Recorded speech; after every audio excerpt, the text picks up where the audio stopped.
It seems to me, if you look at what he said about the Panama Canal and the Gulf of Mexico, if you look at the fact that he's given a pardon to 1,600 people connected with the January 2021 riots, including people who were violent, who damaged congressional offices, he's deliberately courting controversy. He's doing things that will split and splinter public opinion in America, perhaps cleave it straight down the middle. He's chosen to do this deliberately. Yes, I think he has a strongly partisan political approach. He sees it was part of his message during the election and he's delivering on it. He has taken actions which could be controversial, but also have the potential to transform the US polity and economy. It's a combination of both. He's really created concern. Not Yeah. just the decision about the Panama Canal, that will worry Latin America. The renaming of the Gulf of Mexico will worry the Mexicans. But he's also created concern in the minds of Denmark. If he can act in this way over the Panama Canal issue, he can act similarly over Greenland. And certainly the Canadians will be perturbed because they will begin to worry just how serious was he when he was talking about the possibility of making us the 51st state. Yes, I think it does raise concern over the world how Trump's policies will play out. Hi, I'm Karan Thapar. Over the last few years, I hope you've been watching my program, The Interview on the Wire. During that period, I've interviewed doctors, politicians, businessmen, scientists, authors, and even the occasional Nobel laureate. For me, it's been exciting. I hope it's been enjoyable for you. But these, as you know, are tough times. And if this program is going to remain bold, independent, and sometimes even defiant, then I think we need your support. At the end of the day, it's a truism, but editorial independence is best defended by the viewers. So if you would like this program to remain the way it is, forthright, outspoken, and interesting, then would you consider supporting us? All you have to do is to click on the description at the bottom. But more than anything else, I hope you will continue to watch the interview. Your viewership means an awful lot to me.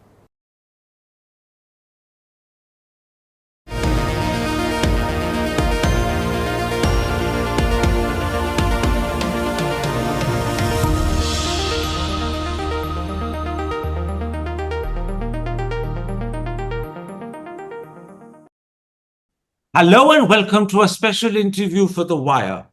What should we make of Donald Trump's inaugural speech and his first day in office as President of the United States of America?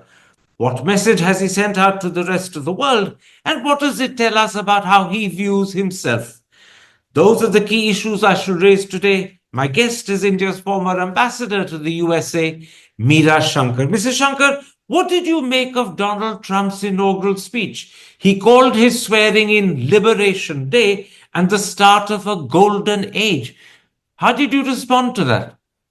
I think this is becoming the playbook of a number of parties across the world. Whenever there's change, they kind of talk about it as a new freedom or liberation. You know, the continuity in democratic policies, even with changes of governments and the ownership of their past history, seems to be a thing of the past as the world becomes increasingly polarized and tends to see politics as a zero-sum game. Now, one of the things that was crystal clear was that he began with vicious criticism of the outgoing Biden administration. He called the Biden administration a corrupt and incompetent establishment. He said it cannot manage a simple crisis at home. He accused the outgoing president of betrayal. How will that go down in America? Well, I think Americans tend to discount some of this as Trumpian rhetoric. You know, they've dealt with him in the past. His supporters, of course, love it. And others tend to discount it as Trumpian rhetoric. Now we have to see what he actually does. He has already reversed about 80 of the orders that Biden had passed.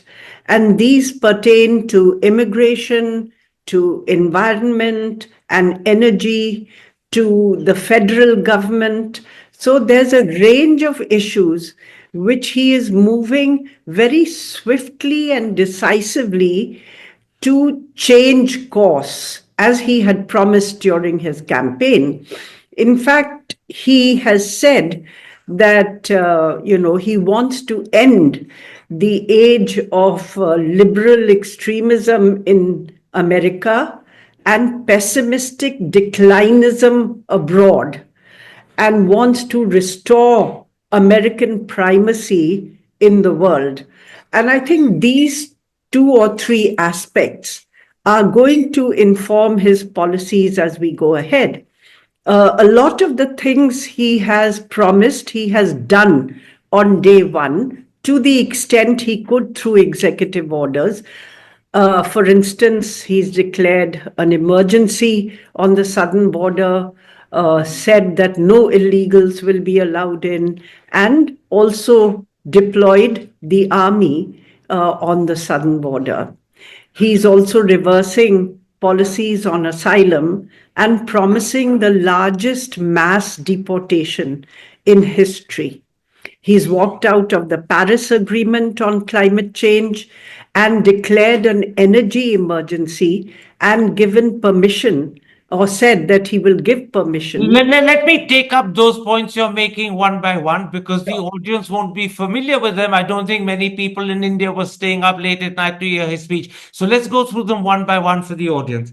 He's declared he's going to take back the Panama Canal. He's also announced that he plans to rename the Gulf of Mexico the Gulf of America. Did that surprise you? And how will that go down in Latin America? Not well. It won't go down well in Latin America, which will have visions of a reappearance of US imperialism in the bad old ways. In recent years, the US had moved towards a more institutional interaction with Latin America, even though they had their preferences. But this could smack of a harking back to US imperialism in its backyard.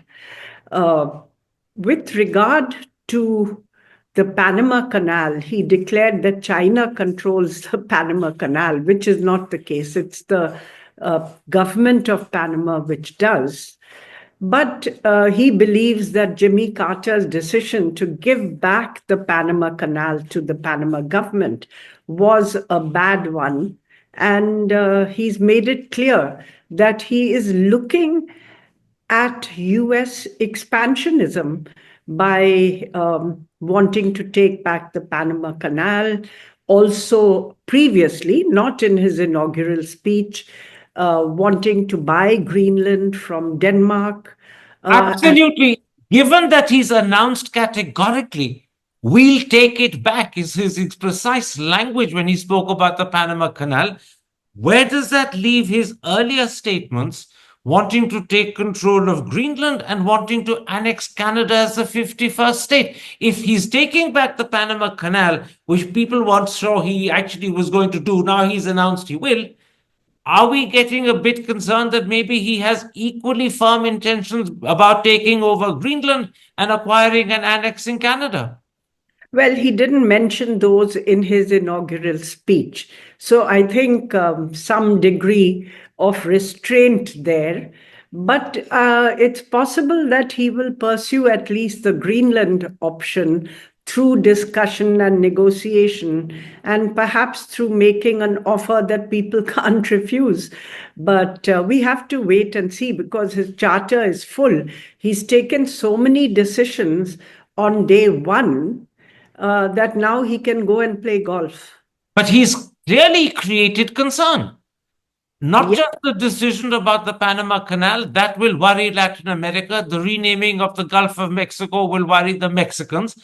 But he's also created concern in the minds of Denmark. If he can act in this way over the Panama Canal issue, he can act similarly over Greenland. And certainly the Canadians will be perturbed, because they will begin to worry just how serious was he when he was talking about the possibility of making us the 51st state. Yes, I think it does raise concern over the world how Trump's policies will play out. On the other hand, he has said that, he will look at ending conflicts abroad and will measure US success not just by success on the battlefield, but by how many wars he ends and how many wars that didn't begin in the first place. And in fact, this was one thing for which you have to give him credit in his first term, that he consciously avoided US military entanglements abroad. But I think it would be a mistake to consider that Trump wants to enter a period of isolationism. As we've seen, he's got expansionist objectives in various parts of the world, and he also promises to play hardball on issues of trade and other areas where American interests may be involved. So I But think there was also, Mrs. Shankar, a moment of literal megalomania, similar, sadly, to our own Mr. Modi, when Trump declared that he was saved by God to make America great again. What does that tell us about how he views himself? Does he see himself as a sort of prophet of God? Well, he sees himself as a man with a mission to make America great again. What that greatness involves, we really don't know.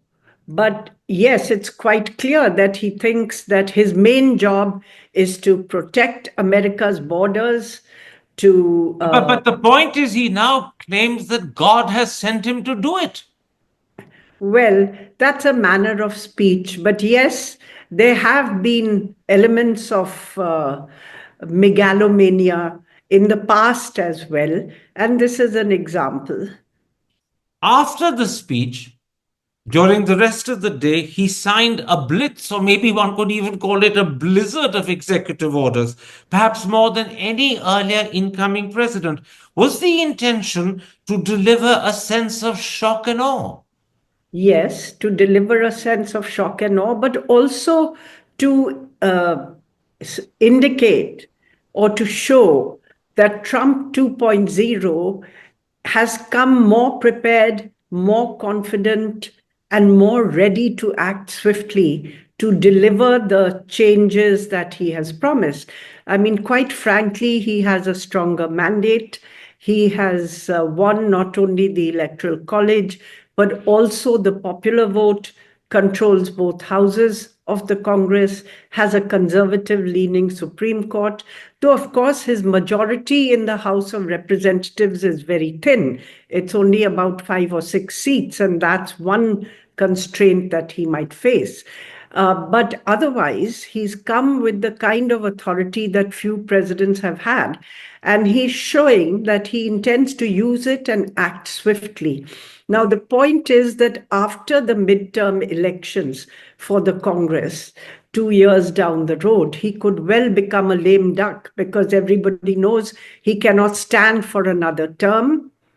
And who knows whether there could be political changes in the composition of Congress, as quite often happens during the midterms. So I think he's also intending to push through a lot of the changes within his first 2 years in office so that they become irreversible by the time he becomes a lame duck.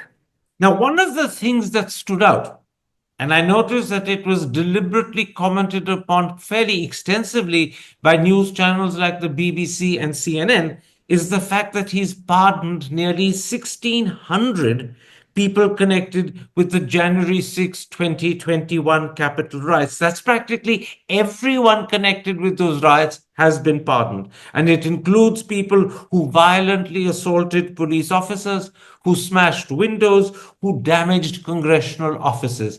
Nancy Pelosi immediately responded by calling it an outrageous insult to the police. How will this go down with the American public? With his supporters, I think it won't cause concern. They would welcome it because America has become very polarized and partisan, and all issues are looked at through the prism of this partisan politics. But for the health of the United States, I don't think it's good to have a political view of issues such as law and order. Some aspects of politics obviously enters the choices that governments make, but to take an out and out partisan view on law and order, on crime, I think is not good for the health of democracy.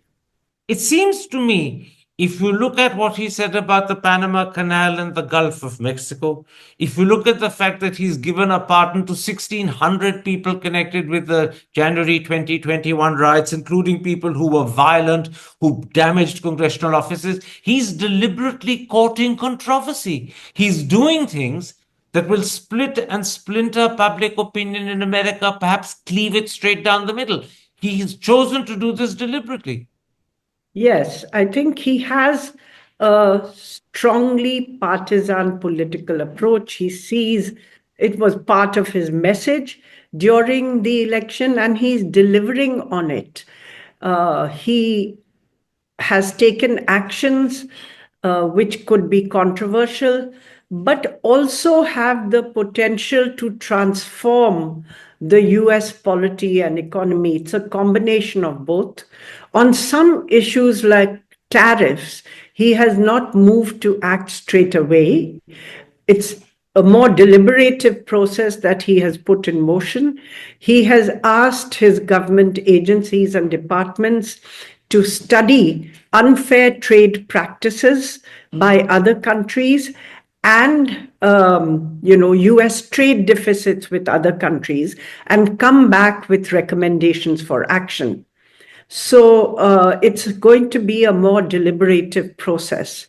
He didn't say anything about tariffs on China, though he has talked about tariffs on Canada and Mexico coming into effect. Absolutely. We will find out about tariffs, I believe, in 75 days when the agencies report back to him. He could still do it. It's not that he may not do it, it's just that there's a pause as of now.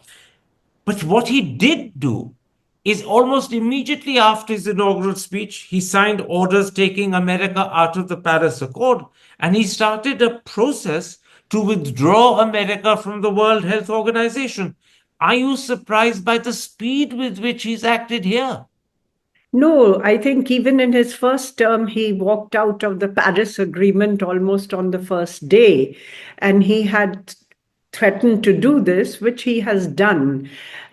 There's one thing, though, here I would like to mention. Last time, the process of withdrawing took quite long. And finally, the withdrawal came into effect just shortly before Biden was sworn in. This time, it'll be a shorter process. It'll take about a year from the time he gives notification. But a lot of water has flowed under the bridge since Trump's last term because the economics of clean and renewable technologies is driving the momentum towards these technologies. It's an economic momentum because they've become A, much cheaper, B, the economy itself is moving towards these technologies, and mastery over these technologies will also determine who gets to be the technological top dog in the future. Are you suggesting that this time round, extricating from the Paris Accords won't be as damaging and won't be as controversial as it was the first time round? I'm suggesting that it could be less damaging. We don't really know because what Trump will do is to look at, rescinding the programs, promoting green energy, promoting electric vehicles, He's and already announced drill, baby, drill. preventing drilling. These are the programs he will rescind. But the economic momentum which has gathered behind, clean technologies, the fact that companies have embraced them, the fact that many state governors have and cities have very forward-looking policies, I think this will help to moderate the impact. At least that's what I. We've already agreed that some of the announcements made by Trump in his inaugural speech, some of the executive orders signed by Trump shortly thereafter, are deliberately controversial, deliberately partisan, designed to cleave public opinion literally down the middle. When you step back and look at the inaugural speech as a whole, and when you look at the first day and the executive orders that he's passed, what does that tell us about the sort of president he's likely to be over the next 4 years? We have to wait and see how he performs, actually. Now he's delivering on the promises that he made in the elections. He wants to show that he's decisive, that he's quick, and he will act to change the course of America in the direction that he wants. But people are also saying that this is a Trump who is perhaps less motivated by grievance than the Trump in the first term, and also the fact that he has a more decisive political mandate should make him more confident in his dealings, less combative. But we have to wait and see how he actually performs as president. I mean, let's take Reagan. He came to power on a very strong radical agenda. But by the end of it, he had mellowed to the point where he was signing the Intermediate Nuclear Forces Agreement, removing a whole range of intermediate range missiles from Europe and demolishing them with Russia. So it was and I think Trump too has this contradictory approach of being tough, of being combative, pushing his positions, but at the same time wanting to negotiate deals with his adversaries. Okay. Mrs. Shankar, I thank you for the time you've given me, and I thank you in particular for your interpretation of Trump's first day in office, and in particular of his inaugural speech. The point that I'll underline is that you believe many of the steps and measures that he announced or that he signed as executive orders are designed to be deliberately controversial, to send out a message of shock and awe, to divide public opinion, to establish a partisan, strong political platform, because that, he believes, will transform America. Thank you very much indeed. Take care. Stay safe. Thank you. Hi, I'm Karan Thapar. Over the last few years, I hope you've been watching my program, The Interview on the Wire. During that period, I've interviewed doctors, politicians, businessmen, scientists, authors, and even the occasional Nobel laureate. For me, it's been exciting. I hope it's been enjoyable for you. But these, as you know, are tough times, and if this program is going to remain bold, independent, and sometimes even defiant, then I think we need your support. At the end of the day, it's a truism, but editorial independence is best defended by the viewers. So if you would like this program to remain the way it is, forthright, outspoken, and interesting, then would you consider supporting us? All you have to do is to click on the description at the bottom. But more than anything else, I hope you will continue to watch The Interview. Your viewership means an awful lot to me.